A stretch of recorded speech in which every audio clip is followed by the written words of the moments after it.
तो once again very good morning to all of you. हाँ बिल्कुल, क्लाइमैक्स टाइम है, तो क्लाइमैक्स टाइम में हम लोग शुरू करते हैं। हमारा जो फिनेंशियल हैंडबुक है, हालांकि हम लोगों को बहुत पहले ही इसको पढ़ना चाहिए था, पर चलिए जब जागो तब सवेरा, हम लोग इसको शुरू करते हैं। एफएचबी को कल हम आप लोगों के लिए, एक्चुअली मैं ना ये पहली बार इसको भी पढ़ने वाला हूँ, तो मेरा सबसे कमज़ोर टॉपिक के भीतर एक रहेगा आपका फिनेंशियल हैंडबुक। मैं उम्मीद करता हूँ कि जब मैं समझाऊँगा 90% चीज़ जो है आपको समझ में नहीं आएगा, है ना। पर ऐसा बात है नहीं, ऐसा कुछ है नहीं कि जब हम लोग इसको पढ़ रहे थे तो पर्सनली हमको लगा कि जितना डरावना दिखता है, जितना डरावना हम लोगों को सुनने में आता है, उतना डरावना चीज़ है नहीं। ठीक है, इसमें क्या है, बेसिकली ये कलेक्शन है। आप अगर फिनेंशियल हैंडबुक के बारे में बात करिएगा ना, तो ये बेसिकली कलेक्शन है। कलेक्शन किसका है?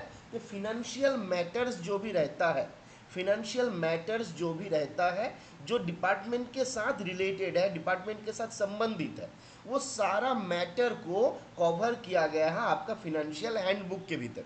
जैसे स्वामी हैंडबुक आप देखते हैं, तो स्वामी हैंडबुक क्या है ना। बिल्कुल बिल्कुल सही बोले नीलेश जी कि आपका स्वामी हैंडबुक जैसे क्या, देखिए वहाँ पे आपका एलटीसी है, वहाँ पे आपका सीसीएस कंडक्ट रूल है, सीसीएस पेंशन रूल है, वहाँ पे सारा रूल का एक आपका कंपाइलेशन है। Similarly financial book is also a compilation of different types of rules in connection with और रिलेटेड टू अकाउंट्स मैटर, है ना। अकाउंट्स मैटर को लेके जो भी डिफरेंट रूल्स है, उसका कंपाइलेशन आप बोल सकते हो कि फिनेंशियल हैंडबुक है। जब फिनेंशियल हैंडबुक वॉल्यूम 1 हम देखते हैं, तो यहाँ पर क्लियरली रूल नंबर 1 में ही मेंशन कर दिया गया कि ये डिफरेंट रूल का एक कंपाइलेशन है, एक कॉम्बिनेशन है, जिसके भीतर बहुत सारा रूल आता है। ये आपका एग्जाम पे सवाल भी पूछा जा सकता है कि जो हमारा फिनेंशियल हैंडबुक है, it is a general guidelines in connection with कौन सा रूल जो है इसके भीतर आपका शामिल है। बिल्कुल, इसके भीतर आपका रिसिप्ट्स एंड पेमेंट्स रूल 1983 आ जाएगा, इसके भीतर आपका ट्रेजरी रूल आ जाएगा, इसके भीतर आपका गार 90 आ जाएगा, गवर्नमेंट अकाउंटिंग रूल आ जाएगा 1990 वाला, इसके भीतर आपका जीएफआर आ जाएगा। तो ये जो सारा रूल है, ये सारा रूल का कम्बिनेशन, एक समेशन सम आप बोल सकते हैं, फिनेंशियल हैंडबुक है। टोटल इस रूल को जब हम पढ़ेंगे तो इस रूल में हमको मिलेगा total number of chapter is there 17। Total 17 chapter में ये वाला हमारा जो रूल है ये बांटा हुआ है, और यहाँ पे टोटल नंबर ऑफ 431 रूल जो है यहाँ पे हम लोगों को देखने को मिलेगा।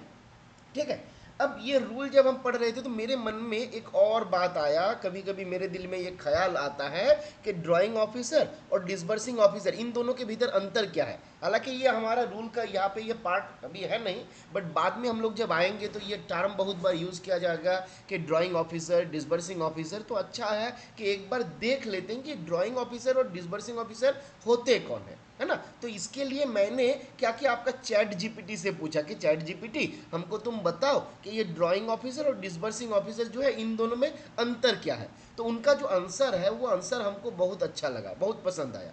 क्या बताया जा रहा है, देखिए, तो बोला जा रहा है इसका आसान भाषा में इन दोनों को ये आपका डिफाइन किया। क्या बोला जा रहा है? Drawing officer prepares and submit the bill for payment where the disbursing officer actually payment is made, है ना। The drawing officer prepares and submit the bill, drawing officer जो है वो बनाता है और सबमिट करता है बिल को, किस लिए? For the purpose of payment. और पेमेंट के लिए सबमिट किसके पास करता है? तो it submits the bill to the disbursing officer, so that the disbursing officer can ensure the actual payment is made. ठीक है, तो drawing officer is responsible for authorising expenditure. हम लोग और अगर इसको प्रिसाइज करें तो बोला जा रहा है कि ड्राइंग ऑफिसर जो है वो रिस्पॉन्सिबल है किस लिए? ऑथोराइज करने के लिए। कोई एक्सपेंडिचर जो हो रहा है, वो एक्सपेंडिचर को ऑथोराइज करने के लिए ड्राइंग ऑफिसर रिस्पॉन्सिबल है, और कोई जो पेमेंट है उस पेमेंट को इंश्योर करने के लिए डिसबर्सिंग ऑफिसर जो है वो आपका रिस्पॉन्सिबल है। तो drawing officer is responsible for authorising the expenditure, और disbursing officer is responsible for ensuring the payment. Clear है? आगे बढ़ते हैं हम लोग। अब आते हैं हम लोग रूल के भीतर, एक एक करके हम लोग ये रूल को देखेंगे। चैप्टर 1 हम लोग टोटल देखे थे, इसमें टोटल कितना चैप्टर था एक बार बता दीजिए फटाफट पब्लिक चैट में।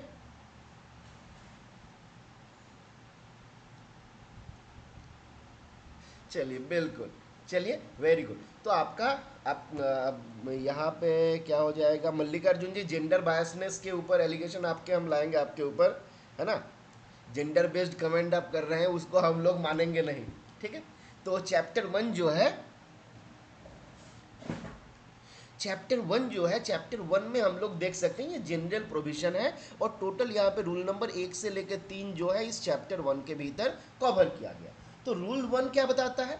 तो रूल 1 हमको बताता है कि this rule contained in this handbook, the rules contained in this handbook describes the procedure relating to accounts। थोड़ी देर पहले जो बातें हमने आपसे बताया, ये मेरा मन की बात नहीं था, ये इस रूल का ही बात था कि this rule contain, the rule contained in this handbook describe the procedure which is related to accounts under the department of post। Department of post के अंडर में, इसके भीतर, इसके अंडर में जो अकाउंट्स रिलेटेड रूल और प्रोसीड्योर है वो आपका फिनेंशियल हैंडबुक के भीतर डिस्क्राइब किया गया। तो कौन सा प्रोविजन, कौन सा रूल जो है इसके भीतर हमने इनकॉर्पोरेट किए। तो देखिए इसके भीतर कौन सा इनकॉर्पोरेट किया गया, receipt and payment rule 1983, receipt and payment rule 1983। इसके भीतर ट्रेजरी रूल को शामिल किया गया। इसके भीतर government accounting rule 1990, government accounting rule गार 90, इसको शामिल किया गया। इसके भीतर जीएफआर को शामिल किया गया, और other financial rules which have been issued by central government, this are also been incorporated under this rule. तो ये गया मेरा पहला रूल, जहां से एक सवाल आपके एमसीक्यू आसानी से पूछा जा सकता है, ठीक है। अब आते हैं हम लोग रूल 2 में, जहां पे बोला गया डेफिनेशन। तो डेफिनेशन में जब हम आते हैं तो यहाँ पे टोटल 9-10 डेफिनेशन आपका दिया गया। जैसे डेफिनेशन में बहुत ज़्यादा इंपॉर्टेंट मैटर आपका बताया नहीं गया, बस 1-2 सवाल डेफिनेशन पोर्शन से आ सकता है। कहाँ है एक एक करके हम आपको बताएंगे। तो पहला रूल आता है, पहला डेफिनेशन यहाँ पे दिया गया अकाउंट्स ऑफिसर के बारे में। तो बोला गया accounts officer means head of an office of account. जो ऑफिस ऑफ अकाउंट, जिसको हम लोग अकाउंट ऑफिस भी बोलते हैं, तो उसका जो हेड रहेगा उनको हम बोलेंगे account officer. Account officer means head of office of account. Clear. अब यहाँ पे डिफाइन किया गया बैंक को। क्या बोला गया? बोला गया बैंक के भीतर क्या क्या आ सकता है। देखिए ये एक सवाल होने का चांसेस है। बोला जा रहा बैंक के भीतर ये 3 जो आइटम यहाँ पे दिया गया, ये तीनों के भीतर कोई भी आइटम जो है आपका बैंक के डेफिनेशन में आ सकता है। क्या क्या है? तो पहली बार बोला गया एनी ऑफिस और branch of the banking department of RBI. RBI का जो बैंकिंग डिपार्टमेंट है उसके अंडर में आ रहा है ऐसा कोई भी ऑफिस या कोई भी ब्रांच, उसको हम बैंक बोलेंगे। तो एनी ऑफिस और branch of the banking department of RBI, RBI का जो बैंकिंग डिपार्टमेंट है उसके अंदर में आने वाला कोई भी ऑफिस को, कोई भी बैंक को हम बैंक मानेंगे। सेकेंड बोला गया any branch of State Bank of India, any branch of State Bank of India which is acting as the agent of RBI. State Bank of India का कोई भी ब्रांच जो आपका एज एजेंट ऑफ आरबीआई काम कर रहा है, उसको भी हम यहाँ पे बैंक के डेफिनेशन में लेंगे। तीसरी बात बोला गया any other agency appointed by reserve bank of India. तो पहली बार हमने देखा जो हमारा आरबीआई के अंदर में आता है जो डिफरेंट ऑफिस और ब्रांच, वो आ गया। स्टेट बैंक ऑफ इंडिया का कोई ब्रांच आ गया, और रिजर्व बैंक ऑफ इंडिया के द्वारा अपॉइंट किया गया कोई एजेंसी आ गया। इन तीनों के भी, तीनों को आपका डिफाइन किया गया under the definition of bank, ठीक है। अब बढ़ते हैं आगे। अब क्या बोला गया, सेक्रेटरी का मतलब क्या है? तो सेक्रेटरी देके आपको सवाल पूछा जा सकता है। सेक्रेटरी मतलब मान लीजिए जॉइंट सेक्रेटरी, एडिशनल सेक्रेटरी है ना, इस प्रकार से आपका दे सकता है। ऐसे बोला जा सकता है कि जो गवर्नमेंट ऑफ इंडिया है उसका सेक्रेटरी है कि नहीं। तो आपको याद रखना है कि सेक्रेटरी का मतलब secretary of department of post. Secretary department of post जो है उसको यहाँ पे सेक्रेटरी बताया गया। सेक्रेटरी किसका?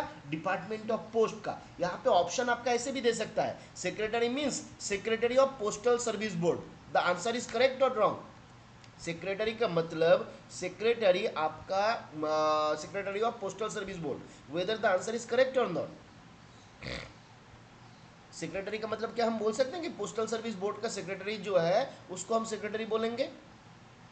एक बार बताइए फटाफट पब्लिक चैट में। बिल्कुल गलत हो जाएगा, क्योंकि पोस्टल सर्विस बोर्ड का सेक्रेटरी अलग होता है और डिपार्टमेंट ऑफ पोस्ट का सेक्रेटरी अलग होता है।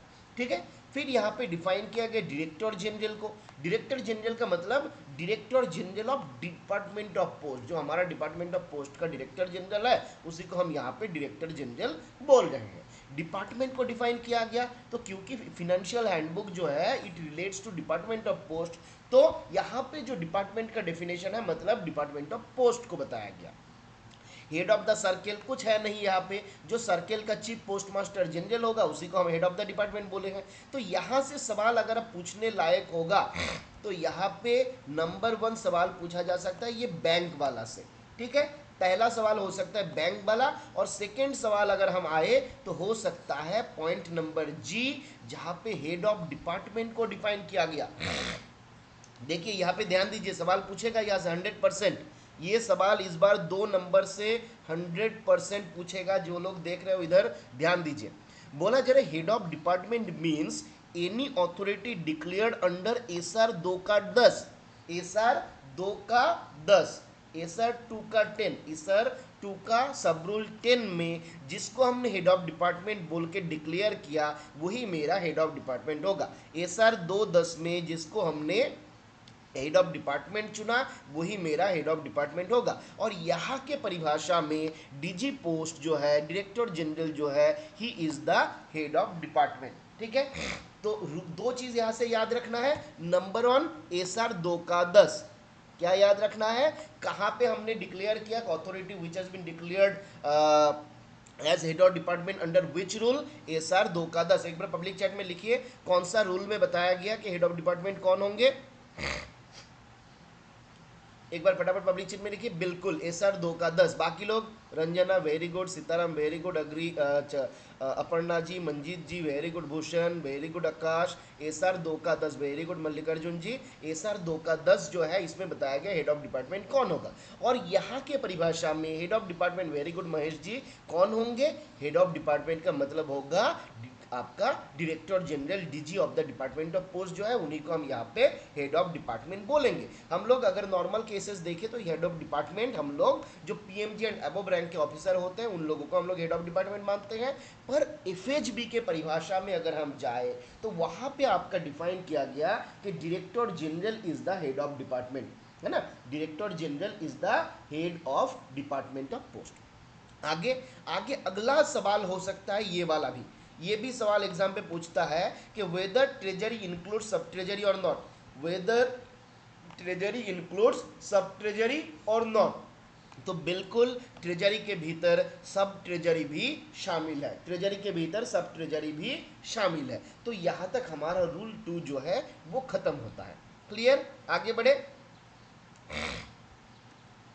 चलिए देवी और सजनों एक बार कंफर्म कर दीजिए, आगे बढ़े, दिक्कत नहीं हो रहा है, डरावना सपना नहीं आ रहा है फिलहाल, आगे आने वाला है, चिंता मत करिए। ठीक है, अभी तो शुरू हुआ है, आगे आगे हम लोग पहुंचेंगे सारा मुश्किल मुश्किल पहलू पे। अब आते हैं रूल 8, रूल 3। रूल 3 क्या बताता है, तो यहाँ पे बताया गया office in which there are more than one gazetted officer the head of department are authorise to declare head of office. तो रूल 3 हमको क्या बताता है, तो इसको आसान भाषा में अगर आप समझने का प्रयास करें तो rule 3 tells us who will be the head of office. किसी ऑफिस का हेड ऑफ ऑफिस हम किसको बोलेंगे, किसी भी ऑफिस का जो हेड ऑफ ऑफिस होगा उसको किसको बोला जाएगा। तो यहाँ पे आपका डिफाइन किया गया कि कोई भी गेजेट ऑफिस ऐसा है जहाँ पे कोई भी ऐसा ऑफिस है जहाँ पे मोर देन 1 गेजेटेड ऑफिसर अगर है, कोई भी ऐसा ऑफिस है जहाँ पे एक जंगल में एक से ज़्यादा शेर रहता है ना, एक जंगल में एक से ज़्यादा शेर रहता है, तो कौन सा शेर को जंगल का राजा बनाना है ये कौन डिसाइड करेगा, ये हेड ऑफ डिपार्टमेंट जो है वो डिसाइड करेगा। ठीक है, तो कोई भी ऑफिस जहाँ पे number 1 gazetted officer are more than 1, the head of department are authorise to declare the head of office. Clear है। तो एक जंगल में एक से ज्यादा शेर अगर आ गया, शेर अगर रह गया, तो who will be the head of the office, that will be decided by home, that will be decided by the आपका हेड ऑफ द डिपार्टमेंट। और हेड ऑफ द डिपार्टमेंट का डेफिनेशन हम लोग कहाँ पे देखा, तो हेड ऑफ डिपार्टमेंट के लिए यहाँ पे हमारा बोला गया था एसआर 2 का सब रूल 10 में आपका हेड ऑफ डिपार्टमेंट के बारे में आपका डिक्लेयर किया गया था। और हमारे इस भाषा में, इस परिभाषा में अगर आएंगे, तो जो डीजी पोस्ट होंगे, डायरेक्टर जनरल जो होंगे, he is the head of department. Clear है यहां तक? आगे बढ़े, चलिए अब आते हैं हम लोग चैप्टर 2। ठीक है, यहां तक हमारा चैप्टर 1 था, जहां पे आपका जनरल कुछ प्रोविजन दिया गया। अब आते हैं हम लोग चैप्टर 2, जो बोलता है हमको general principle and rules. Chapter 2 क्या है? General principle and rules. उसमें आपका रूल 4 से लेके रूल 69 तक का प्रोविजन दिया गया। तो पहला प्रोविजन में हम लोग आते हैं, तो यहाँ पे भी आपका कुछ छोटा छोटा पार्ट दिया गया। जैसे पहले यहाँ पे रिसिप्ट ऑफ मनी के बारे में बताया गया। पहले जो पैसा हम रिसीव कर रहे हैं उसके बारे में आपका बताया गया। रिसिप्ट ऑफ मनी जो है उसके बारे में बताया गया। क्या बोला जा रहा है? बोला जा रहा है all transaction must be brought to the account immediately. सारा ट्रांजैक्शन को जो है हमें तुरंत अकाउंट फॉर करना है, अकाउंट में लाना है। All transaction must be brought to the account immediately, है ना। हमारे पास काउंटर पे है, जब हमारे पास पैसा है तो तुरंत हमको एज अर्ली एज पॉसिबल उसको हमको अकाउंट फॉर करना है। बोला जा रहा है any officer who receives money in official capacity as dues of government for the deposit in the custody of government should pay the full without undue delay। तो कोई भी ऑफिसर जो रिसीव करता है, कोई भी ऑफिसर जो ऑफिशियल कैपेसिटी में गवर्नमेंट का कोई ड्यू आपका रिसीव करता है ना, ताकि उस पैसे को हम गवर्नमेंट कस्टडी में जमा कर सके। तो वो आपका जो पर्सन था वो क्या किया, he has received some dues of government so that the same may be deposited in the custody of government. तो बोला जा रहा है he should pay the full without delay. और ये कहाँ पे पे करेगा, कहाँ पे जमा करेगा? तो it may be paid to the treasury or into the bank and credited the same to the appropriate account। तो जब भी हमारे पास फंडा क्या हुआ कि जब भी हमारे पास कुछ पैसा रिसीव हुआ तो हमको तुरंत उसको अकाउंट फॉर करना है। और कौन सा पैसा? तो जो पैसा गवर्नमेंट का ड्यू था, गवर्नमेंट के खाते पे जमा करने के लिए हमने रिसीव किया, उस पैसे को विदाउट अनड्यू डिले हमको ट्रेजरी और बैंक में जमा करना है। और उसके लिए बोला गया एप्रोप्रिएट अकाउंट है, एप्रोप्रिएट हेड है। तो जब हम जमा करेंगे तो हमको ध्यान रखना होगा कि एप्रोप्रिएट अकाउंट पे वो पैसा जमा किया जाए। The post offices the surplus collection are remitted to by the postmaster to the bank और ट्रेजरी। पोस्ट ऑफिस के मामले में क्या बोला गया? बोला गया in case of post offices the surplus collection are remitted by the postmaster to the bank और ट्रेजरी। पोस्ट ऑफिस के मामले में बोला गया जो भी अतिरिक्त पैसा हम लोग कलेक्ट करेंगे उस पैसे को हम क्या करेंगे, बैंक में या ट्रेजरी में रिमिट करेंगे, वहां पे आपका जमा करेंगे। तो ये रूल 4 यही बात बताता है। आगे आते हैं हम लोग रूल 5। क्लियर है? तो रूल 4 क्लियर है कि पैसा आ गया तुरंत उसको अकाउंट फॉर करो। अकाउंट फॉर करने के लिए उसको एप्रोप्रिएट अकाउंट पे भेजो। और पैसा को हमको कहाँ जमा करना है? तो ट्रेजरी और बैंक में जमा करना है। और इसको पूरा फुल जमा करना है। ऐसा नहीं कि आधा हम रख लिए, 2 लाख जमा किया गया कस्टमर के द्वारा, 1 लाख हम रख लिए और 1 लाख हम गवर्नमेंट अकाउंट पे दे दिए, नहीं चलेगा। आपको फुल जो है आपका पे करना है विदाउट एनी अनड्यू डिले, है ना। तो ये सारा बातें जो है हमारा रूल 4 में बताया गया। पोस्ट ऑफिस का सरप्लस कलेक्शन जो है कहाँ पे जमा होगा? पैसा अगर पोस्ट ऑफिस में ज़्यादा हो गया तो अननेसेसरी हमको रिटेन नहीं करना है, that may be remitted to bank और ट्रेजरी, है ना, बियॉन्ड द ऑथराइज्ड लिमिट। जब भी हमारे पास कोई पैसा रहेगा, सरप्लस कलेक्शन आएगा, तो the same should be remitted to the bank और ट्रेजरी। अब आते हैं हम लोग रूल 5 में। रूल 5 क्या बताता है? तो रूल 5 में जिक्र किया गया आर्टिकल 284 ऑफ कॉन्स्टिट्यूशन का। कॉन्स्टिट्यूशन का आर्टिकल 284 क्या बताया जा रहा है? बोला जा रहा है all money received by an officer और deposited with any officer, all money received by an officer और deposited with any officer other than the revenue or public money raised or received by government shall be paid into the public account। तो क्या बोला गया, article 24 of constitution बताता है कोई भी officer, कोई भी गवर्नमेंट ऑफिसर जब वो कुछ पैसा रिसीव करता है या फिर उनके पास कुछ ऐसा पैसा है जो पब्लिक ने जमा किया था, बट जमा किस लिए किया था, other than revenue of government, मतलब वो पैसा जो है वो गवर्नमेंट का रेवेन्यू नहीं है ना।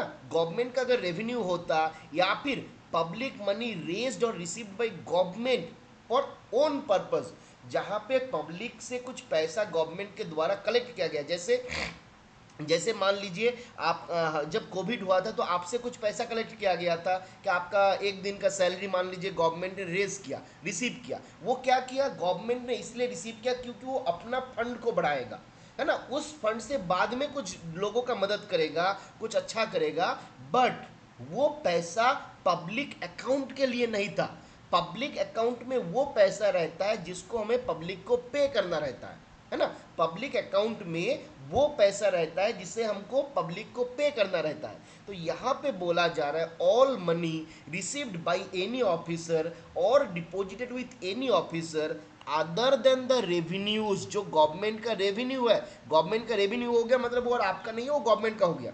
फिर पब्लिक मनी रेज्ड और received bye the government for own purpose, ये पब्लिक के लिए नहीं है, ये अपना फंड बढ़ाने के लिए है ना। जैसे अपना फंड जो है उसको बढ़ाने के लिए जो पैसा आपका लिया जा रहा है, आपसे जो टैक्स लिया जा रहा है, वो पैसा चला गया सीधा गवर्नमेंट के खजाने पे चला गया, वहां से गवर्नमेंट कुछ दूसरा करेगा, वहां से आपको पे नहीं करना है। तो बोला जा रहा है इनको छोड़ के बाकी जो भी पैसा रहेगा उसको क्या करना है, हमको पब्लिक अकाउंट में जमा करना है। क्लियर है। तो बोला जा रहा है कि दो चीज को हमको छोड़ना है, एक नंबर रेवेन्यू ऑफ गवर्नमेंट, कोई ऐसा पैसा है जो आपका गवर्नमेंट का रेवेन्यू है उसको हमको पब्लिक अकाउंट में जमा नहीं करना है। दूसरा, कोई ऐसा मनी और ऐसा पब्लिक मनी रेज्ड और received by government for own purpose, आप बोल सकते हैं, है ना, फॉर ओन पर्पस, गवर्नमेंट को अपने काम के लिए जिस पैसा आपसे रेज किया और रिसीव किया, इन दोनों को हमें क्या नहीं करना है, हमको पब्लिक अकाउंट में जमा नहीं करना है। बाकी जो भी पैसा रहेगा उसको हमको क्या करना है, पब्लिक अकाउंट में जमा करना है। ये बात हमको बताता है रूल 5 और हमारा कॉन्स्टिट्यूशन ऑफ इंडिया का आर्टिकल 284। तो आपसे सवाल किस प्रकार से पूछ सकता है, सवाल यहां से यहां तक सीधा कॉपी कर देगा। बोला जाएगा all money received by an officer और deposited with any officer other than the revenue और पब्लिक मनी रेज्ड ऑन और received by government shall be paid into the public officer under the provision of option A rule 5 of financial handbook volume 1, option B article 284 of constitution of India, option C both A and B और option D none of these. तो क्या हो जाएगा इसका answer, अगर ये सवाल पूछा जाएगा फटाफट से बता दीजिए, आंसर सी हो जाएगा, बोथ आ जाएगा। ठीक है, आगे बढ़ते हैं। बोला जा रहा है the account to which the money shall be credited और governed by the provision of. अब बोल रहे हैं कि भाई ठीक है, हमने देखा कि गवर्नमेंट का जो रेवेन्यू रहेगा और पब्लिक मनी जो गवर्नमेंट अपना फंड बढ़ाने के लिए कलेक्ट कर रहा था, उन दोनों को हम पब्लिक फंड पे, पब्लिक अकाउंट पे जमा नहीं करेंगे, पर बाकी अकाउंट, बाकी पैसा को तो जमा करना है। तो बाकी पैसा जमा करने के लिए हमें कौन सा रूल को फॉलो करना रहेगा, तो यहाँ पे देखिए बताया गया कि कौन सा रूल आपको फॉलो करना रहेगा। Number 1 postal accounts manual, number 2 financial handbook, है ना। यहाँ पे आप देख सकते हैं कि बेसिकली 3 प्रोविजन के बारे में बताया गया। नंबर 1 पोस्टल अकाउंट मैनुअल जो है उसको फॉलो करना है, नंबर 2 फिनेंशियल हैंडबुक को फॉलो करना है, नंबर 3 गवर्नमेंट के द्वारा कोई भी जनरल और स्पेशल ऑर्डर अगर इशू किया गया इस मामले में तो उसको भी हमको फॉलो करना है। तो 3 चीज हमने देखा, क्या क्या देखा, एक हमने देखा पोस्टल अकाउंट्स मैनुअल, दूसरा हमने देखा फिनेंशियल हैंडबुक, तीसरा हमने देखा गवर्नमेंट के द्वारा टाइम टू टाइम जो जनरल और स्पेशल ऑर्डर इशू किया जाता है उसको हमको फॉलो करना है। तो ये हमको कौन बताता है, हमको रूल 5 बताता है। अब आते हैं हम लोग रूल 6 में। रूल 6 में क्या बोला गया, बोला गया public account is where, public account क्या है, देखिए यहाँ पे आपका बताया जा रहा है, the public account is where the government gives the money that it has received, government ने पब्लिक से जो पैसा रिसीव किया, जो उनको वापस करना रहता है, उस पैसे को जहाँ पे रखता है उसे हम बोलते हैं public account. However, it does not include the money paid to the government employee in any role unless the employee deposits it into the government account at the treasury or bank. तो फंडा क्या हुआ, मान लीजिए कि हम post office में काम कर रहे हैं, हमारे पास किसी ने आया और 2 लाख रुपया जो है जमा किया. अब हमने क्या किया, उस पैसे को आपका मैंने जो हमारा ऑफिस पर्पज है, ऑफिस के बैंक में अकाउंट में जो है उसको हम अकाउंट फॉर नहीं किया. तो जब तक उस पैसे को हम अकाउंट फॉर नहीं करेंगे, उस पैसा को हम पब्लिक अकाउंट पे आया है ऐसा नहीं मानेंगे, है ना. तो बोला जा रहा है it does not include the money paid to a government employee in any role unless the employee deposits it into the government account. जब एम्प्लॉय जो है गवर्नमेंट अकाउंट में उस पैसे को जमा नहीं करेगा, तब तक हम नहीं बोलेंगे पैसा जो है पब्लिक अकाउंट में आया है. एक बार उनके द्वारा ट्रेजरी में, बैंक में उस पैसे को जमा कर दिया जाएगा, अकाउंट फॉर कर दिया जाएगा, तो बोला जाएगा कि हाँ वो पैसा जो है अभी पब्लिक अकाउंट पे है. ठीक है, आगे बढ़ते हैं. बोला जा रहा है दिस मीन्स दैट, अब यहाँ पे आपका बोला गया कि इसके मतलब क्या बता रहा है, क्यों बोला जा रहा है कि वो पैसा पब्लिक अकाउंट में नहीं आ रहा है. तो बोला जा रहा है इसका मतलब ये बता रहा है, this means that every government employee must promptly deposit any money that he receive. कोई भी एम्प्लॉय को जो भी पैसा मिला है, रिसीव किया है, तुरंत उनको क्या करना है, डिपॉजिट करना है on behalf of the government, और money meant to be kept safe into the public account. तो जब भी उनको कुछ पैसा रिसीव हुआ है तो उनको क्या करना है, as early as possible he should deposit the amount और credit the amount to the public account. उसको तुरंत पब्लिक अकाउंट पे लाना है. क्लियर है, इसके भीतर कुछ है नहीं कि this means that every government employee must promptly deposit any money that he receives on behalf of government, और money to be kept by the government, है ना. गवर्नमेंट के बिहाफ में जब भी वो पैसा कुछ रिसीव करेगा तो तुरंत उनको क्या करना रहेगा, पब्लिक अकाउंट में जमा करना रहेगा. फिर क्या बोला गया, additionally no employee is allowed to deposit money from public account into the private bank. अब पोस्ट मास्टर को इच्छा हुआ कि ठीक है हमारे ऑफिस में 5 लाख रुपया ज़्यादा हो गया, तो चलिए हम इसको क्या करते हैं, अपने बैंक अकाउंट में रख देते हैं, जब जरूरत पड़ेगा खर्चा कर लेंगे. तो बोला गया नहीं भैया जी, आप इसके लिए अलाउड नहीं हो, परमिसेबल नहीं हो. No government employees allowed to deposit the money from the public account into a private bank. तो प्राइवेट बैंक में जाके पैसा रखने के लिए वो आपका अलाउड नहीं है. क्लियर है. अब आते हैं हम लोग रूल 7 पे. रूल 7 क्या बताता है, तो बोला जा रहा है the government servant supplied with funds shall be held responsible for seeing the payments are directly made to the bank accounts including the POSB to the person entitled to receive them. तो rule 7 हमको क्या बताता है कि government servant who has been supplied with the funds shall be held responsible for seeing that payments are directly made into the bank accounts including POSB to the person entitled to receive them. तो कोई भी government servant है जिसको fund supply किया गया था, किस लिए सप्लाई किया गया था, so that that may be paid to some person, किसी पर्सन को पे करने के लिए उनको सप्लाई किया गया था. तो बोला जा रहा है वो गवर्नमेंट सर्वेंट जो है वो आपका रिस्पॉन्सिबल रहेगा ये देखने के लिए कि जब पेमेंट वो कर रहा है वो पैसा डायरेक्टली उसी व्यक्ति के बैंक अकाउंट पे किया जा रहा है या नहीं. और यहाँ पे बैंक अकाउंट के भीतर post office savings bank account भी शामिल है ना. तो हमारा कोई कस्टमर है वो डेथ क्लेम के लिए एप्लीकेशन दिया, जो पैसा उनके पीओएसबी अकाउंट पे जाना है, तो हमारा जो पोस्ट मास्टर रहेगा, हमारा जो पोस्टल असिस्टेंट रहेगा, they will also be responsible to notice that, to monitor that the same amount is being credited to his account, है ना. वो पैसा जो है उसी के अकाउंट पे जा रहा है, ये देखना भी इनका ही काम रहेगा. क्लियर है. तो रूल 7 में यही छोटी सी प्रोविजन दिया गया. आगे आते हैं रूल 8. रूल 8 जो है बहुत ज़्यादा इंपॉर्टेंट है, यहाँ से सवाल पूछा जाने का चांसेस है. क्या बोला जा रहा है, बेसिकली यहाँ पे जो काम है उसको हम लोग 2-3 हिस्से में बांट लिए थे, है ना. तो पहला क्या हुआ, पहला काम क्या है, तो बोला जा रहा है इशू ऑफ रिसिप्ट। पहले क्या काम है, बोला जा रहा है इशू ऑफ रिसिप्ट। क्यों बोला जा रहा है, तो बोला जा रहा है when A head of office receives money on behalf of government they must give the pair A receipt or e-receipt after checking that the amount has been correctly recorded in the cash book।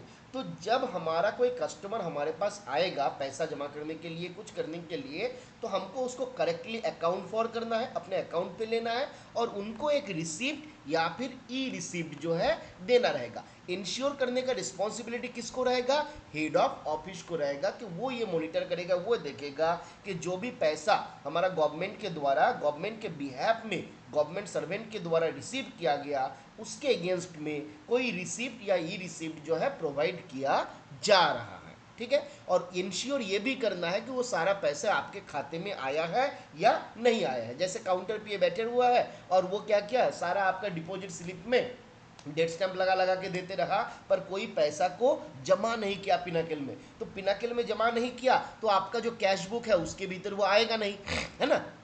तो receipt issue करने के पहले आपको ये भी देख लेना है कि वो अपने खाते पे आ जाए, अकाउंट पे आ जाए, तब जाके उनको हमको रिसिप्ट इशू करना है ना। ऐसा नहीं कि लिंक नहीं है, हमने कस्टमर से 10,000 ले लिया और उसको एक रिसिप्ट दे दिया कि चलो भाई बाद में ही करेंगे, तो वो होना नहीं चाहिए। अब यहाँ पे हेड ऑफ ऑफिस को डेलीगेटिंग अथॉरिटी भी बनाया गया। हेड ऑफ ऑफिस को क्या बनाया गया, डेलीगेटिंग अथॉरिटी भी।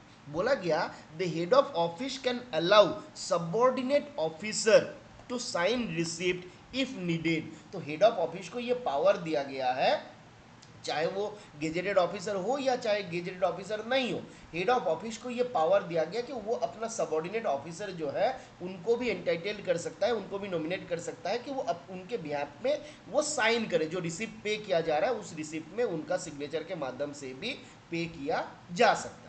फिर क्या बोला गया, receipt format unless stated otherwise, अगर अदरवाइज बोला नहीं गया तो जब भी कोई रिसिप्ट इशू किया जाएगा it should be in digital format. और कौन सा फॉर्मेट में रहेगा, EACG 67। तो रिसिप्ट इशू हम किस फॉर्मेट में करेंगे, तो देखिए ये सवाल हमारे एग्जाम पे पूछा जा सकता है कि पैसा रिसीव करने के लिए अंडर रूल 8 जो हेड ऑफ ऑफिस के द्वारा या फिर उनके द्वारा ऑथोराइज किया गया व्यक्ति के द्वारा जो रिसिप्ट इशू किया जाएगा that shall be in which form, तो बोला जा रहा है it will be in format EACG 67, है ना। तो ये आपका जो EACG 67 है इस फॉर्मेट में आपका दिया जाएगा। ये वाला बात को भी ध्यान लेना है, अनलेस स्टेटेड अदरवाइज, अगर किसी पर्टिकुलर जगह पे बोला गया नहीं इस रिसिप्ट के लिए आपको इस प्रोफॉर्मा यूज करना है। जैसे पर्टिकुलर कोई प्रोफॉर्मा हमको दिया गया कि डिपॉजिट के लिए या आपका डिपॉजिट वाउचर रहेगा, तो यहाँ पे रिसिप्ट आपको डिपॉजिट वाउचर के थ्रू ही देना है। कोई कस्टमर जब पोस्ट ऑफिस में आएगा तो आप उसको कौन सा रिसिप्ट दीजिएगा, तो आप उसको SB 103 जो है उसमें आपको रिसिप्ट देना है ना। तो यहाँ पे एक्सक्लूसिवली बोला गया, पर अगर कहीं पे एक्सक्लूसिवली बोला नहीं गया, जब भी कोई रिसिप्ट इशू किया जाएगा दैट शिल बी इन EACG 67 फॉर्मेट। फिर आता है डिपॉजिटिंग मनी। क्या बोला जा रहा है, the money receipt must be directly deposit into the government account. जो पैसा हम यहाँ पे रिसीव करेंगे उसको हमको सीधा गवर्नमेंट अकाउंट पे भेजना है, और गवर्नमेंट अकाउंट पे भेजने के लिए हमें हमेशा करेक्ट GL कोड का यूज़ करना है। करेक्ट जो GL अकाउंट्स रहेगा उसी का आपको यूज़ करना रहेगा, गलत वाला GL का यूज़ नहीं करना है। सैप जो है इसके यूज़ करते हुए भी हम लोग पैसा, इसके यूज़ करते हुए ही हम लोग पैसा जो है वो आपका अकाउंट फॉर करते हैं। SAP सैप का फुल फॉर्म एक बार पब्लिक से चैट में लिख दीजिए, सैप का फुल फॉर्म क्या है,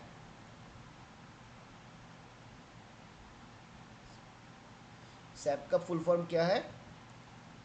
आसान सा सवाल है पर फिर भी कभी कभी पूछ सकता है ना। ACG हम लोग देखा हुआ था, एक्विटेंस कंटिजेंट ग्रांट, है ना। ACG का कभी कभी लोगों के मन में आपका सवाल आता है कि ACG का फुल फॉर्म क्या है, तो ACG को बोला जाता है एक्विटेंस कंटिजेंट ग्रांट, है ना। Acquaintance contingent grant, systematic accounting procedure. बाकी लोग बताइए, चलिए तब तक आगे बढ़ते हैं।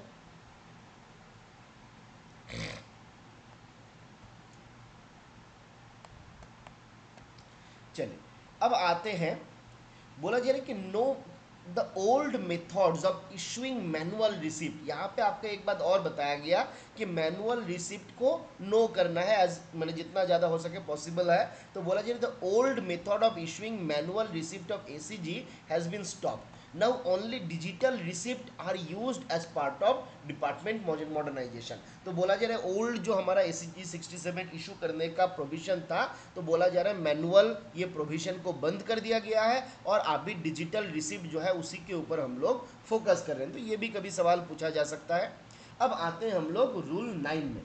रूल 9 क्या बताता है? System application procedure. बाकी लोग बताइए। देखिए बच्चे का खेल हमेशा बच्चा ही खेल पाता है। हाँ, सिस्टम्स एप्लीकेशन एंड प्रोडक्ट, बिल्कुल systems application and products, very good. ठीक है राजीव, याद रहेगा? Rajiv Sitaram ji, systems application and product, ये है आपका सैप का फुल फॉर्म। ठीक है, चलिए आगे आते हैं हम लोग रूल 9 पे। रूल 9 क्या बताता है? तो बोला जा रहा है it is ordinarily the duty of the departmental officer and not to the account officer to see that the dues of department are regularly collected and brought into account. तो जो गवर्नमेंट का ड्यूज है, जो department का dues है, उसको regularly collect किया जा रहा है कि नहीं, उसको रेगुलरली अकाउंट फॉर किया जा रहा है कि नहीं, ये देखने का काम किसका है? तो ये देखने का काम डिपार्टमेंट का डिफरेंट ऑफिसर है। It is not the duty of the account officer. तो सवाल पूछा जा सकता है हु इज, मतलब किसका ये ड्यूटी किसका है? The duty to see that the dues of department are regularly being collected and brought into account, है ना? The dues of department are regularly being collected and brought into account, this shall be noticed by, और this shall be the duty of home to notice that, है ना? तो ये किसका duty हो जाएगा? तो बोला जा रहा है it will be the duty of the departmental officer, not the duty of the account officer. ये अकाउंट ऑफिसर का ड्यूटी नहीं है, डिपार्टमेंटल ऑफिसर का ड्यूटी है। आगे आते हैं हम लोग प्रोविजन बी में, जहां पे आपका बताया गया पेमेंट ऑफ मनी के बारे में, है ना? यहाँ पे हम लोग रिसिप्ट ऑफ मनी देखे, अब यहाँ पे बताया गया पेमेंट ऑफ मनी के बारे में। क्या बोला गया? बोले जी money has not been withdrawn from public account, money may not be withdrawn from public account without the written permission of the disbursing officer or account officer। जब डिसबर्सिंग ऑफिसर का परमिशन नहीं रहेगा, रिटन परमिशन, या फिर account officer का written permission नहीं रहेगा, तब तक पब्लिक अकाउंट से पैसा विदड्रॉ नहीं किया जाएगा। रूल 10 हमको क्या बताता है कि जब तक हमारा जो डिसबर्सिंग ऑफिसर और अकाउंट ऑफिसर का लिखित परमिशन नहीं रहेगा, तब तक कोई दूसरा ऑफिसर वहां से पैसा विदड्रॉ नहीं कर सकता है। ये हमारा बताया गया है रूल 10 में। अब आते हैं हम लोग रूल 11। क्या बताया गया? बोला कि एन अकाउंट ऑफिसर में with in the limit of his own jurisdiction permit withdrawal for any purpose, है ना? देखिए अकाउंट ऑफिसर के पास भयानक पावर दिया गया, बोला गया वो क्या कर सकता है, उनका जो अपना जुरिस्डिक्शन है, अकाउंट ऑफिसर का जो अपना जुरिस्डिक्शन है, उस जुरिस्डिक्शन के भीतर कोई भी पेमेंट के लिए अकाउंट ऑफिसर जो है ऑथोराइज कर सकता है। बट यहाँ पे और एक बात भी बोला गया कि account officer may not permit withdrawal at a place outside the limit of his jurisdiction। तो वो अपना एरिया के भीतर कोई भी पेमेंट के लिए तो बोल सकता है, पर जो उसके जुरिस्डिक्शन के बाहर है उसके लिए पेमेंट का ऑर्डर, विथड्रॉल का ऑर्डर वो नहीं कर सकता है, unless he has been authorised by a general और स्पेशल ऑर्डर। जब तक उनको कोई जनरल या स्पेशल ऑर्डर के माध्यम से ऑथोराइज नहीं किया गया, तब तक वो अपना जुरिस्डिक्शन छोड़ के दूसरे जगह के लिए पेमेंट के लिए आपका परमिशन नहीं दे सकते। अब आते हैं हम लोग रूल 12। रूल 12 भी बहुत इंपॉर्टेंट है, एक बार देख लेते हैं क्या बताया जा रहा है। बोले जी the disbursing officer may permit withdrawal for all और any of the following purpose. देखिए यहाँ पे दो बात बताया गया, एक ऑल, दूसरा एनी, है ना? मतलब ये चारों कंडीशन जो दिया गया, ये चारों कंडीशन के लिए डिसबर्सिंग ऑफिसर जो है विदड्रॉल को परमिट कर सकता है। इस चारों के चारों सेटिस्फाई हो रहा है तो भी कर सकता है, इनमें से कोई एक सेटिस्फाई हो रहा है, दो सेटिस्फाई हो रहा है तभी भी कर सकता है। तो in which condition the disbursing officer may permit withdrawal, तो कौन सा कंडीशन है? Number 1, sum due from government, पैसा जो है गवर्नमेंट के पास ड्यू है, मतलब किसी पब्लिक को पेमेंट करना है और वो पब्लिक गवर्नमेंट को उधारी है ना, गवर्नमेंट के पास ड्यू है, तो वहां पे कर सकता है। Claims of private party, some due from government, एक हमने देखा गवर्नमेंट के पास अगर कोई सम ड्यू रहेगा। दूसरा, कोई भी प्राइवेट पार्टी का जो क्लेम रहेगा, कोई प्राइवेट पार्टी का जो क्लेम रहेगा, जो लीगल रहेगा, ऑथोराइज्ड रहेगा, उस क्लेम को सेटल करने के लिए। दूसरा, claim of other government servant, एक तो क्लेम देखा, दो क्लेम के बारे में बताया गया। क्लेम किसी प्राइवेट पार्टी का भी हो सकता है, क्लेम किसी गवर्नमेंट सर्वेंट का भी हो सकता है। तो प्राइवेट पार्टी का क्लेम हो या फिर गवर्नमेंट सर्वेंट का क्लेम हो, दोनों केस में परमिशन विथड्रॉल परमिट करने का क्षमता हमारा जो डिसबर्सिंग ऑफिसर है उसके पास रहेगा। The pay of some on account of loan और एडवांस, अब कोई बंदा जो है लोन लेना चाहता है, कोई बंदा जो है एडवांस लेना चाहता है, तो वहां पर भी डिसबर्सिंग ऑफिसर के द्वारा विथड्रॉल जो है दिया जा सकता है। तो ये चार कंडीशन हमको याद रखना है। इस चार कंडीशन में या चार कंडीशन के भीतर किसी भी कंडीशन में disbursing officer may permit and withdrawal. अब डिसबर्सिंग ऑफिसर जब विथड्रॉल के लिए परमिट करेगा, उसमें एक छोटा सा किंतु लगा दिया, बोला गया एक्सेप्ट द अबोव केस, इस केस को अगर छोड़ दीजिए, disburse disbursing officer shall not permit withdrawal for any purpose unless authorized by account officer। अब इन चार केस को अगर हम छोड़ देते हैं, इस चार केस को छोड़ के किसी भी दूसरे केस के लिए जब भी डिसबर्सिंग ऑफिसर को विथड्रॉल परमिट करना है, उसके लिए अकाउंट ऑफिसर का ऑथोराइजेशन चाहिए, है ना। जब अकाउंट ऑफिसर का ऑथोराइजेशन रहेगा तभी जाके डिसबर्सिंग ऑफिसर जो है उसको पे कर पाएंगे। आगे बढ़े हम लोग, आगे बताया गया रूल 13। रूल 13 क्या है, तो बोला गया disbursing officer shall not permit the withdrawal for any purpose unless the claim unless the claim of withdrawal complies with the provision of rule. अब डिसबर्सिंग ऑफिसर को क्या है, अपने घर पे अपना साली का शादी है और उसके लिए सोचा कि कुछ पैसा भेज देते हैं, है ना, तो बोला जा रहा है नहीं, आप तभी परमिट कर सकते हो विथड्रॉल जब वो आपका कंप्लाई करेगा with the provision of rule. Rule का जो प्रोविजन है उसको जब सेटिस्फाई करेगा तभी जाके आप पेमेंट कर सकते हो, बियॉन्ड रूल जाके आप पेमेंट नहीं कर सकते हो, है ना। तो रूल 13 बताता है disbursing officer shall not permit withdrawal for any purpose unless the claim for withdrawal complies with the provision of rule. उस जो क्लेम किया गया अगर वो कंप्लाई कर रहा है रूल को, उस रूल को सेटिस्फाई कर रहा है उसके प्रोविजन को, तब जाके डिसबर्सिंग ऑफिसर के द्वारा पेमेंट के लिए परमिशन दिया जा सकता है। अब आते हैं हम लोग रूल 14, क्या बताया गया, बोला except as otherwise provided a payment shall only be made at offices under the jurisdiction of which the claim arises. तो जिसका क्लेम है जनरल सर्कमस्टेंसेस बोला गया कि भाई उसी के द्वारा पेमेंट किया जाएगा, उसी के द्वारा पेमेंट को सेटिस्फाई किया जाएगा। तो बोला जाए एक्सेप्ट अदरवाइज प्रोवाइडेड, मतलब अगर किसी दूसरे तरीके से प्रोवाइड किया गया, दूसरा कोई प्रोविजन दिया गया है, केस अलग है। बट अगर कोई दूसरा प्रोविजन अलग से नहीं है तो वहां पे जनरल सर्कमस्टेंसेस ये है कि कोई भी पेमेंट जो है that shall B made at the office, उसको कहाँ पे किया जाएगा, तो जिसके जुरिस्डिक्शन पे वो क्लेम आया है उसी के जुरिस्डिक्शन पे इस क्लेम को सेटल किया जाएगा, है ना। तो पेमेंट जो है जिसके जुरिस्डिक्शन का पेमेंट है उसी के जुरिस्डिक्शन में उसी के द्वारा सेटल किया जाएगा। कौन बताता है, तो रूल 14 बताया गया है, रूल 14 में बताया गया। आगे आते हैं, बोला कि no authority may incur an expenditure from public fund until the expenditure has been sanctioned by general और स्पेशल ऑर्डर ऑफ प्रेसिडेंट और any authority to whom the power has been delegated. तो रूल 15 क्या बताता है, तो बोला गया कि नो अथॉरिटी में इनकर एंड एक्सपेंडिचर, कोई भी अथॉरिटी आपका एक्सपेंडिचर नहीं कर सकता है पब्लिक फंड से, कोई भी अथॉरिटी आपका पब्लिक फंड से एक्सपेंडिचर नहीं कर सकता है। कब तक नहीं कर सकता है, बोला जी until the expenditure has been sanctioned by the general और स्पेशल ऑर्डर ऑफ प्रेसिडेंट, जब तक प्रेसिडेंट का जनरल या जनरल या स्पेशल ऑर्डर के द्वारा उनको ऑथोराइज नहीं किया गया, सैंक्शन नहीं दिया गया कि पब्लिक अकाउंट से आप कुछ एक्सपेंडिचर करो, तब तक वो आपका ये एक्सपेंडिचर नहीं कर सकता है। नंबर दो कंडीशन यहाँ पे दिया गया, एक प्रेसिडेंट का जनरल और स्पेशल ऑर्डर रहेगा, और दूसरा कंडीशन ये है किसी भी अथॉरिटी जिसको प्रेसिडेंट के द्वारा ये पावर डेलीगेट किया गया है तो उनका ऑर्डर रहेगा, तभी जाके एक्सपेंडिचर जो है इनकार कर सकता है, अदरवाइज इनकार नहीं कर सकता है। ठीक है, अब आते हैं रूल 16। रूल 16 क्या बताता है? तो रूल 16 में आपका डिफाइन किया गया है responsibility of disbursing officer.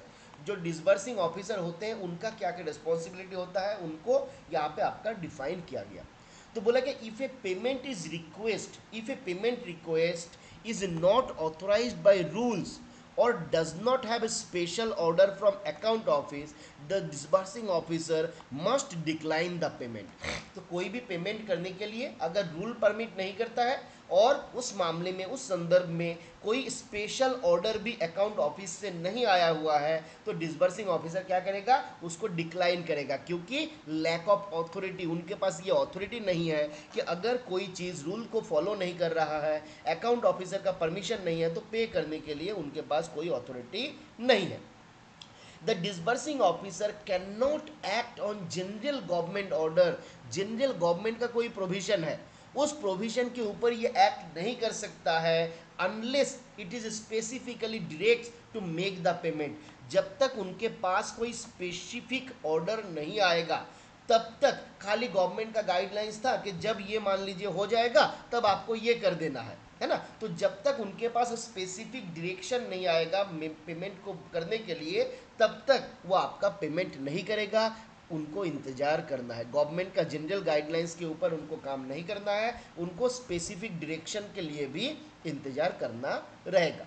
The disbursing officer must still process the payment even if necessary approvals are missing, है ना, not obtained by the drawing officer and it is up to the drawing officer। देखिए ये वाला सवाल important है, ये वाला point important है। क्या बताया गया, बोला जा रहा है कि मान लीजिए डिसबर्सिंग ऑफिसर कौन होते हैं, हम लोग देखे हुए थे कि जो डिसबर्स करता है, जो पेमेंट इफेक्ट करता है। ऑथोराइजेशन कौन देता है, जो ड्राइंग ऑफिसर है वो आपका ऑथोराइजेशन देता है।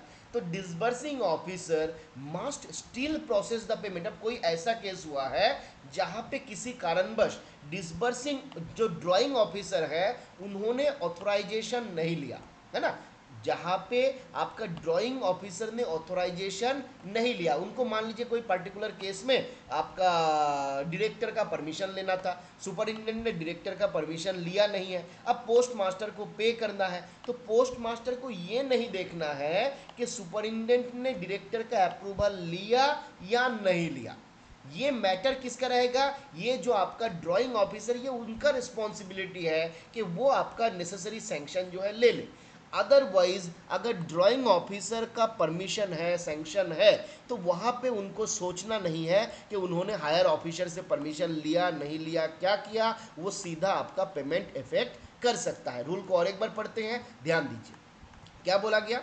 The disbursing officer must still process the payment.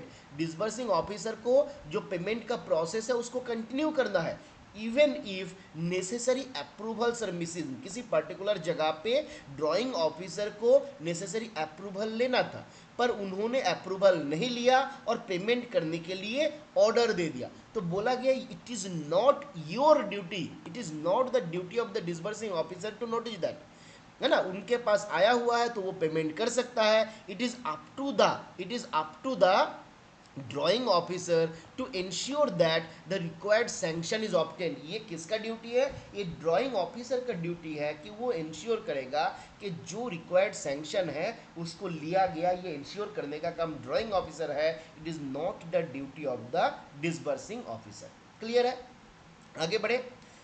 A disbursing officer has no authority, a disbursing officer has no authority to make a payment on a bill or voucher not presented in prescribed form। कोई भी bill or voucher जो आपका prescribed form में दिया नहीं गया उसका payment करने के लिए डिसबर्सिंग ऑफिसर के पास कोई अथॉरिटी नहीं है है ना। तो ये हमेशा बिल और वाउचर जो भी दिया जा रहा है, अब आगे आएंगे हम लोग बिल और वाउचर के भीतर अंतर क्या है। तो बोला जा रहा है कि कोई भी डिसबर्सिंग ऑफिसर जो है he don't have any authority to make a payment on a bill or voucher which is not present in prescribe form, जो प्रिस्क्राइब फॉर्म में नहीं है उसको आपका ये करने का, पेमेंट करने का अधिकार इनके पास, डिसबर्सिंग ऑफिसर के पास नहीं है। आगे आते हैं हम लोग रूल 17A, क्या बता रहा है। बोला जी when a bill presented for payment contain obvious inaccuracy, when a bill presented for payment contains obvious inaccuracy और अरिथमेटिक मिस्टेक, है ना, कोई ऐसा जगह है 2 और 2 5 लिख दिया। अब भाई हमारा जो डिसबर्सिंग ऑफिसर है उनको इतना तो समझ में आता है कि 2 और 2 5 नहीं होता है, 2 और 2 4 होता है ना। किसी ने एडिशन किया कि 2000 का हमने खाना खाया, 2000 को हमने होटल में रहा, तो 2000 प्लस 2000 इजिकल टू 4000, उसके बदले लिख दिया 5000। तो ये तो ऑब्वियस है कि यहाँ पे कोई गलती किया गया, सम एरिथमेटिक मिस्टेक्स आर देयर। तो बोला जा रहा है when ever bill is presented for payment containing obvious inaccuracy और एरिथमेटिक मिस्टेक, कोई भी बिल ऐसा अगर पेमेंट के लिए आता है जहां पे कुछ डेफिनेट इनएक्यूरेसी है और कोई एरिथमेटिक मिस्टेक है जिसको करेक्ट किया जा सकता है, विच कैन बी करेक्टेड, तो the disbursing officer need not return sun bill, वहां पे डिसबर्सिंग ऑफिसर को बिल को रिटर्न नहीं करना है, he may correct the bill and pay the corrected amount. ये सवाल आपके एग्जाम पे पूछा जा सकता है कि कोई भी डिसबर्सिंग ऑफिसर को अगर कोई ऐसा बिल मिलता है जहां पे कुछ गलतियां है, ऑब्वियस कुछ मिस्टेक है, एरिथमेटिक मिस्टेक है और डेट में भी करेक्टेड, उसको करेक्ट किया जा सकता है, तो डिसबर्सिंग ऑफिसर को क्या करना है, करेक्शन करना है या फिर बिल को रिटर्न कर देना है। तो हमको याद रखना है he should not return the bill, he may make correction on the bill and pay the corrected amount. तो ये गया पहला प्रोविजन। 17 के बी में आपका दूसरा प्रोविजन दिया गया, अगर कभी किसी बिल में ऐसा कोई आइटम रहता है जो डाउटफुल है ना, ऐसा कोई आइटम रहता है जो डाउटफुल है, तो बोला जी when the bill contain doubtful item which can easily be eliminated the disbursing officer should disallow the doubtful item and pay the reminder, है ना। तो मैंने कोई बिल सबमिट किया, वहां पे कोई डाउटफुल आइटम रह गया, तो डिसबर्सिंग ऑफिसर अगर चाहता है तो उसको हटा के बाकी सबका पेमेंट कर सकता है, ठीक है। अब ये दोनों केसेस में जब भी कोई करेक्शन किया जाएगा, जब भी कोई करेक्शन किया जाएगा तो किस कारण से करेक्शन किया गया, in both the cases the correction made and the reason therefor should be intimated to the drawer of the bill, जो हमारा ड्राइंग ऑफिसर रहा था, जो हमारा ड्राइंग ऑफिसर रहा था जिसने उस बिल को ड्रॉ करने का परमिशन दिया, उनके साथ इंटीमेट करना है कि सर जी यहाँ पे करेक्शन किया गया और इस करेक्शन का ये कारण था। एक तो ड्रॉयर जो है, जो ड्रॉयर है हमारा, उसको इंटीमेट किया जाएगा, दूसरा जो अकाउंट ऑफिसर है अगर जरूरत पड़ेगा तो उनको भी इंटीमेट किया जाएगा। तो अगर कोई करेक्शन होता है तो मैंडेटरीली किसको बताना है, जो ड्रॉयर है ना, जो ड्राइंग ऑफिसर है उनको तो बताना ही बताना है, अगर जरूरत पड़ेगा तो अकाउंट ऑफिसर को भी बताना है। क्लियर, आगे बढ़े, आगे बढ़े।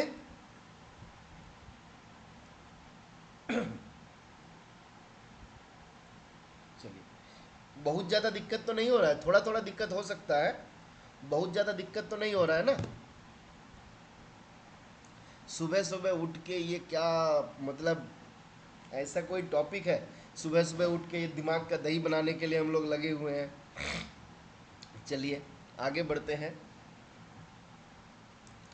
आगे आते हैं रूल 18। रूल 18 में क्या बताया गया, तो रूल 18 हमको बताता है the cheque, bill and similar documents presented at treasury for the payment are non negotiable, है ना। तो हम लोग कभी कभी देखिएगा एक टर्म यूज किया जाता है नॉन नेगोशिएबल इंस्ट्रूमेंट, आप लोग देखे होंगे कि नॉन नेगोशिएबल इंस्ट्रूमेंट, है ना।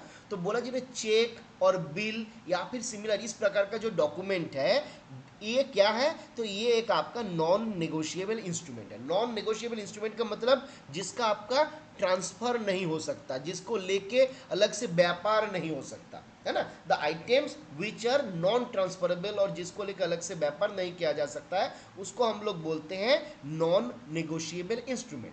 तो बोला जाए this document can be endorse only once. तो आपसे अगर सवाल पूछा जाएगा चेक, बिल या सिमिलर डॉक्यूमेंट जो है which is presented at a treasury for payment, ये कितने बार इसका एंडोर्समेंट होगा, तो बोला जाएगा इसका एंडोर्समेंट एक ही बार होगा, है ना। और इंडोर्समेंट किसके फेवर में होगा, तो in favour of the specific person or party who is to receive the payment. कोई भी ऐसा स्पेसिफिक पर्सन है, स्पेसिफिक पार्टी है जिसको हमें पेमेंट करना है, उसके बिहाफ में ही एंडोर्समेंट किया जाएगा। तो चेक और बिल आपका ये नॉन नेगोशिएबल इंस्ट्रूमेंट है। दो चीज हमको याद रखना है, number one it is a non negotiable instrument, number two इसके केस में कितना एंडोर्समेंट होगा। आपको ये सवाल ना 2 नंबर का सवाल मैं बताने जा रहा हूँ, ये 2 नंबर का सवाल है, एग्जाम पे कभी भी पूछ सकता है। चेक, बिल और similar document presented at treasury for the payment are entitled for how many endorsement, कितना एंडोर्समेंट इसका होना है, बताइए, जवाब दीजिए हमको पब्लिक चैट में, कितना एंडोर्समेंट इसका होना है। चेक, बिल, सिमिलर डॉक्यूमेंट, एक एंडोर्समेंट इसका होना है। और एक एंडोर्समेंट किसके फेवर में होगा, तो जिस व्यक्ति के, जिस स्पेसिफिक पर्सन या पार्टी जो रहेगा जिसको वहां से पेमेंट को रिसीव करना है, उसको हम लोग उसके बिहाफ में एंडोर्समेंट रहेगा और एक ही एंडोर्समेंट यहाँ रहेगा। चेक, बिल जो है ये आपका किस प्रकार का नेगोशिएबल है या नॉन नेगोशिएबल है, तो हमको याद रखना है this is a non negotiable instrument. Non negotiable मतलब जिसका ट्रांसफर नहीं हो सकता, है ना। हमारे अकाउंट में नाम लिख दिया, मान लीजिए एबीसी, तो हम एबीसी को ही पेमेंट करना है, हमको दूसरे को पेमेंट नहीं करना है। आगे आते हैं, बोला जा रहा है when the endorsement is made, when the endorsement is made on a check or bill in favor of banker, when the endorsement is made on a cheque or bill in favour of banker. अब कोई आपका endorsement किया गया है किसके favour में, banker के favour में। बैंकर के डेफिनेशन में कौन आता है, कोई पोस्ट ऑफिस हो सकता है, कोई बैंक हो सकता है, ये सबको हम लोग बैंकर बोलते हैं। तो अगर कोई इंडोर्समेंट किया गया किसी पर्टिकुलर चेक में और बिल में किसी बैंकर के फेवर में, तो यहाँ पे आपका 2 एंडोर्समेंट हो सकता है ना। क्या बोला जा रहा है, when the endorsement is made on a check or bill in favor of banker, a second endorsement can be made by the banker in favor of a messenger or agent for the collection only। तो अगर कोई banker के when the endorsement is made on a check or bill in favor of banker, किसी particular banker के favour में अगर endorsement किया गया तो यहाँ पे 2 एंडोर्समेंट पॉसिबल है। क्यों पॉसिबल है, तो एक, मैंने किसी बैंक को या पोस्ट ऑफिस को ऑथोराइज किया, मैंने किसी बैंक और पोस्ट ऑफिस को ऑथोराइज किया, वो उस पैसे को कलेक्ट करने के लिए अपना एजेंट के ऊपर उसका एंडोर्समेंट कर सकता है। तो यहाँ पे क्या हुआ केस, यहाँ पे जो पार्टी है, यहाँ पे जो पार्टी है जिसने मान लीजिए चेक और एंडोर्समेंट दिया, चेक दिया, उसने क्या किया, बैंक और पोस्ट ऑफिस को क्या किया, फर्स्ट एंडोर्समेंट किया। तो ये फर्स्ट एंडोर्समेंट किसके फेवर में था, बैंक और पोस्ट ऑफिस के फेवर में था। अब बैंक और पोस्ट ऑफिस के पास जब आएगा तो यहाँ पे कोई ना कोई ऑथोराइज्ड ऑफिसर रहेगा, कोई एजेंट रहेगा, कोई मैसेंजर रहेगा जो उस पैसे को कलेक्ट करेगा। तो उस मैसेंजर के फेवर में, उस मैसेंजर के फेवर में और उस एजेंट के फेवर में सेकेंड एंडोर्समेंट होगा। तो इसके फेवर में हो गया सेकेंड एंडोर्समेंट, और जो बैंक और पोस्ट ऑफिस रहा था इसके फेवर में था फर्स्ट एंडोर्समेंट। तो ये वाला बात भी आपको ध्यान रखना है कि अगर कोई एंडोर्समेंट कोई बैंकर्स के फेवर में होता है, नंबर ऑफ एंडोर्समेंट कितना हो जाएगा, 2 हो जाएगा। क्लियर है, आगे बढ़ते हैं। अब यहां पे आता है इन case of contingent bill, in case of contingent bill which have been endorsed in favor of a firm और सप्लायर। कोई कंटीजेंट बिल है जिसको किसी फर्म या सप्लायर के नाम पे इंडोर्समेंट किया गया, इस जगह पे आपका 3 इंडोर्समेंट हो जाएगा। कैसे होगा हम लोग देखते हैं। तो पहला केस क्या था, हम लोग यहाँ पे 3 केस देखा। कि चेक और बिल और सिमिलर डॉक्यूमेंट जिसको ट्रेजरी में लाया गया पेमेंट के लिए, पेमेंट के पर्पज से, है ना, सीधा ये ट्रेजरी में आया, अब सीधा उसका पेमेंट होने वाला है। तो यहाँ पे नंबर ऑफ एंडोर्समेंट कितना था, नंबर ऑफ एंडोर्समेंट था 1। जो पार्टी था जिसको हमको पेमेंट करना था उसी के फेवर में रहेगा, और ट्रेजरी से क्या हो जाएगा, सीधा उसको आपका पे कर दिया जाएगा। तो ये गया था पहला केस। सेकेंड केस हमने क्या देखा, जहां पे इंडोर्समेंट किया गया बैंकर के लिए, जहां पे इंडोर्समेंट किया गया बैंकर के लिए, तो बैंकर के लिए जब हो जाएगा तो वहां पे दो इंडोर्समेंट हमने देखा। नंबर 1 हम बैंकर को इंडोर्स किया, नंबर 2 बैंकर ने अपना एजेंट को या मैसेंजर को इंडोर्स किया।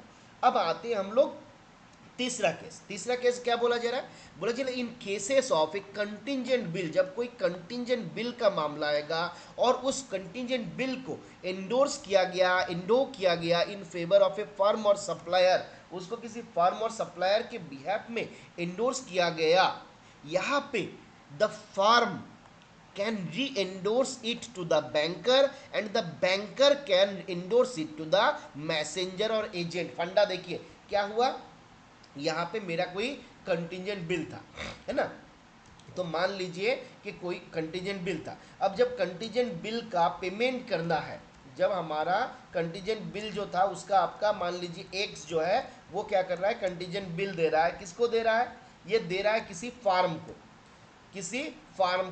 किसी सप्लायर को ये दे रहा है। तो जब एक्स ये पेमेंट कर रहा है, एंडोर्समेंट कर रहा है फार्म और सप्लायर के लिए, तो यहाँ पे क्या हो जाएगा, फर्स्ट एंडोर्समेंट, है ना, एक्स ने फर्स्ट एंडोर्समेंट किया किसके अगेंस्ट में, उस फार्म और सप्लायर के अगेंस्ट में। अब ये फार्म क्या करेगा, इसको देगा किसी बैंकर को, है ना, किसी बैंकर के पास भेजेगा कि भाई चलो तुम मेरे अकाउंट में ये जमा कर देना। तो बैंकर क्या, फार्म और सप्लायर क्या करेगा, इसको बैंकर के पास भेजेगा। तो जब बैंकर के पास भेजेगा it will be endorse for the second time. और बैंकर क्या करेगा, बैंकर इसको पेमेंट के लिए अपना जो एजेंट है या जो मैसेंजर है उसके पास भेजेगा, है ना। तो यहाँ पे हो जाएगा थर्ड एंडोर्समेंट। तो पहला एंडोर्समेंट हुआ इन favour of farmer supplier, second endorsement हुआ इन फेवर ऑफ बैंकर, और थर्ड एंडोर्समेंट हुआ इन फेवर ऑफ एजेंट और मैसेंजर। तो इसमें हमको याद रखना है कंटीजेंट बिल जब उसका पेमेंट, जब उसका endorsement in favour of supplier किया गया तो यहाँ पे नंबर ऑफ एंडोर्समेंट हो जाएगा 3। तो ये 3 केसेस के भीतर एक केस आपको 100% एग्जाम पे कभी भी पूछा जा सकता है। ठीक है, आगे आते हैं हम लोग, चलिए। तो यहाँ पे हम वही दिखाए हुए हैं आपका, इसको एरो मार मार के यहाँ पे भी दिखाया गया है। कंटीजेंट बिल, ये पहले जो कंटीजेंट बिल दिया गया किसके फेवर में था, फार्मर के, तो ये हो गया फर्स्ट एंडोर्समेंट। फिर बैंकर और मैसेंजर के पास जाएगा, ये हो गया सेकंड एंडोर्समेंट। और बैंकर को दिया गया तो ये अपना एजेंट और मैसेंजर को चुनेगा, ये हो गया थर्ड एंडोर्समेंट। बैंकर मतलब कौन होता है, तो बैंकर्स मतलब जैसे आपका पोस्ट ऑफिस सेविंग्स बैंक है, ये आपका बैंकर कहलाएगा, है ना। एजेंट के भीतर भी आपका किसी बैंक हो सकता है, पीओएसबी अकाउंट हो सकता है, ये भी आपका एजेंट कहलाया जा सकता है। पीओएसबी अकाउंट जो आपका रहेगा हमारा post office savings bank, post office वाला, उसको भी एजेंट कहलाया जा सकता है। इसको भी आपका अलग से बताया गया, तो याद रख सकते हैं आप कि बैंकर मतलब पोस्ट ऑफिस वाला भी आ जाएगा, एजेंट के भीतर भी आपका बैंक और पोस्ट ऑफिस आ जाएगा। अब आते हैं हम लोग अगला पॉइंट, सील और स्पेसिमेन सिग्नेचर। अगला पॉइंट क्या है, सील और स्पेसिमेन सिग्नेचर है। क्या बोला जा रहा है, the account officer will supply disbursing offices under its jurisdiction a copy of specimen signature of all gazetted officers serving under him who are authorized to sign payment orders on bill or voucher, to issue letters of authority of payment to be made at such disbursing officers. तो क्या बोला गया, rule 19 हमको बताता है about seal और specimen signature. जैसे हम लोग सेविंग्स खाते में पे करते हैं, पेमेंट करने के लिए हमारे पास स्पेसिमेन सिग्नेचर रहता है, जिस सिग्नेचर को हम देखते हैं कि वहाँ पे जो आदमी ने बोला है पैसा पे करने के लिए उसी का सिग्नेचर है कि नहीं।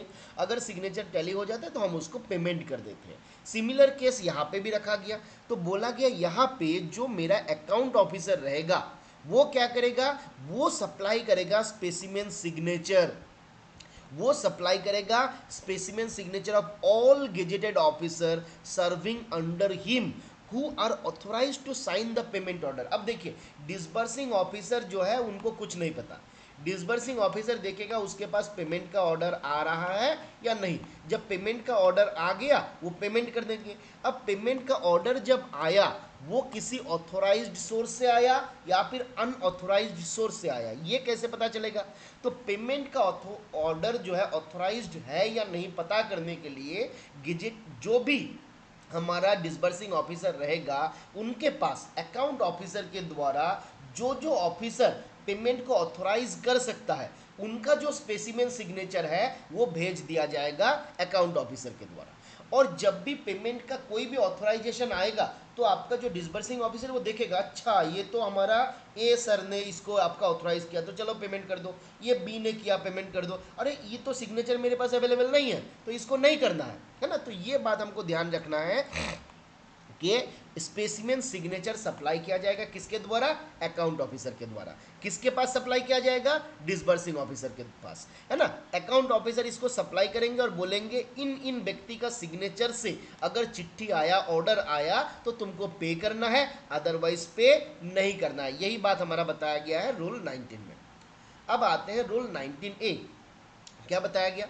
बोला कि every officer who is authorise to draw funds from post office, every officer who is authorized to draw fund from post office shall send a specimen of his signature to the postmaster concerned through some superior or other office, है ना। तो rule 19A बताता है कि कोई भी ऐसा officer है जिसको आपका who is authorise to draw fund post office, जो पोस्ट ऑफिस का जो फंड है वहां से पैसा को ड्रॉ कर सकता है, तो उसको ड्रॉ करने के लिए अपना स्पेसिमेन सिग्नेचर को भेजना रहेगा पोस्ट मास्टर कंसर्न के पास।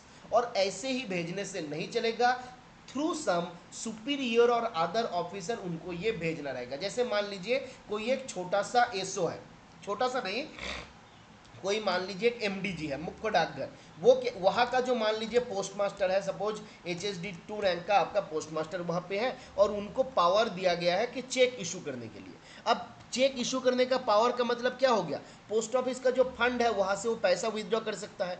अब ये फंड से जब पैसा विदड्रॉ करेगा इसके लिए जो स्पेसिमेन सिग्नेचर रहेगा, the specimen signature should be forwarded, है ना, should be send to the post master concern. उस पर्टिकुलर एरिया का जो पोस्ट मास्टर रहेगा उनके पास भी उनका सिग्नेचर होना चाहिए कि हाँ इस बंदे को हमने ऑथोराइज किया कि ये विदड्रॉ कर सकता है। अब ऐसे नहीं कि मेरा मन हुआ और हमने भेज दिया और वो आपका सैंक्शन हो गया। इसको भेजने के लिए that shall be send through some superior और अदर ऑफिसर, किसी सुपीरियर और अदर ऑफिसर के थ्रू इसको पोस्ट मास्टर के पास भेजा जाएगा, so that the post master can update in his specimen book. जो भी उनके पास रहेगा, रजिस्टर रहेगा, उस रजिस्टर में अपडेट करेगा कि हाँ इस पर्टिकुलर टाइम पे इस बंदा जो है ऑथोराइज्ड है। क्लियर है? आगे आते हैं 19 का B, final payment of GPF money. Final payment of GPF money 19 के बी में बताया गया। क्या बोला गया? तो बोला कि the copy of all general provident fund final payment authorities issued by the circle postal accounts office must have a special metallic embossing seal। इसको ध्यान दीजिए, सवाल यहाँ पे आपका पूछा जाता है।